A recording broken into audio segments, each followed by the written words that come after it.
हरे कृष्णा। हमारे चैनल में आप सभी का हार्दिक स्वागत करते हैं। दिवाली की आप सभी को हार्दिक शुभकामनाएं। दिवाली प्रकाश का त्यौहार है और युगत अंधकार पर प्रकाश की विजय, अज्ञान पे ज्ञान की जीत और अधर्म पर धर्म की स्थापना का प्रतीक है। उत्तरी भारत में विशेष रूप से दिवाली का मुख्य कारण है श्री राम का 14 वर्ष के वनवास के बाद अयोध्या लौटना। इस कथा में हम राम जी की दिव्य लीला, उनका वनवास, सीता हरण, रावण वध और अयोध्या आगमन की कथा को विस्तार से सुनेंगे।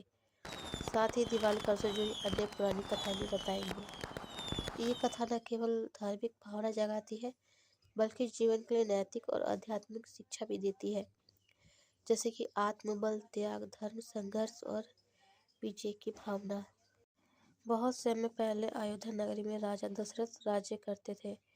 वे 7 पुत्रों में सबसे बड़े और आदर्श राजकुमार राम को अपने राज्य का उत्तराधिकारी बनाना चाहते थे। उनके अन्य पुत्र भरत, लक्ष्मण, शत्रुघ्न और धर्मपथ पर ऋण थे।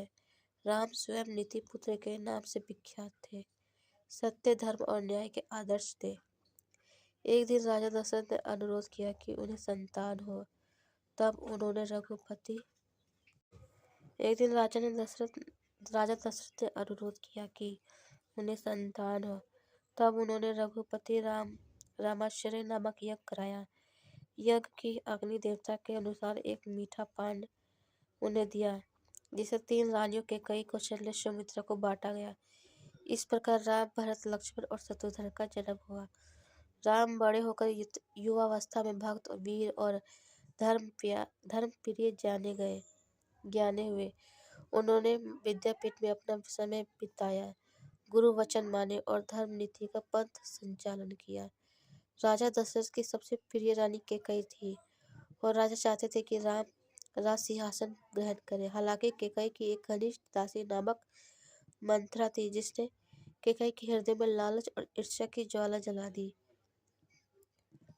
जब ये समय आया कि राम को राज्य दिलाया जाए, तब मंथरा ने कैकेयी को भ्रमित किया। उसने कहा, यदि राम ही राज सिंहासन में बैठेंगे तो ये आपकी स्थिति कमजोर हो जाएगी। पहले आपके बेटे भरत को राज्य मिले और राम को वनवास भेजा जाए। कैकेयी ने ये बातें राजा दशरथ से 2 वर मांगने की प्रतिज्ञा ले ली। पहला वर ये था कि भारत को राज्य सौंपा जाए और दूसरा वर ये कि राम को 14 वर्ष का वनवास भेजा जाए। दशरथ ने पहले तो ये अचरज से सुना, लेकिन ब्रह्म हत्या, देश और राज रक्षा की भावना से दबाव में आकर उन 2 वरों की स्वीकार किया। इस प्रकार राम, सीता और लक्ष्मण त्रय वनवास को प्रस्थान हुए।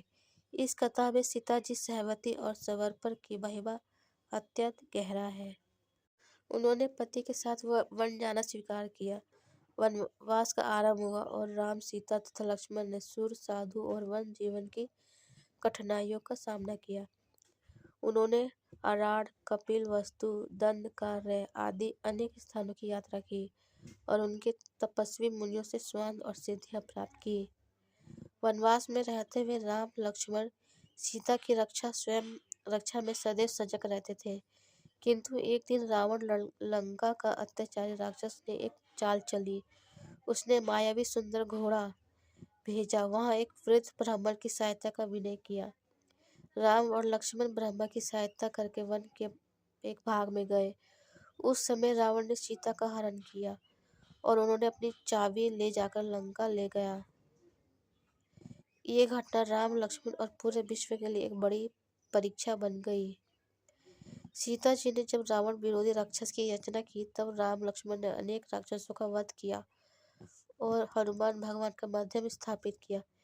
ये वह अवसर था जब हनुमान भगवान लंका गए और सीता का पता लगाकर राम को संदेश भेजा।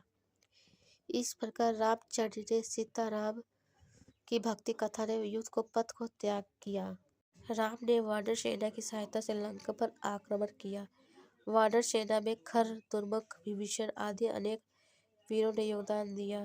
भगवान सुग्रीव, विभीषण भी राम के साथ हो गए। विभीषण ने राम को रावण का राजपथ पे मार्ग बताए। युद्ध बहुत प्रचंड हुआ। रावण के 10 सिर, 20 हाथ, अनेक अस्त्र शस्त्रों का प्रयोग, सब कुछ देखने लायक था। अंततः राम ने नागपाश, बाण, शर, वायु शक्ति आदि शस्त्रों से रावण का विनाश किया।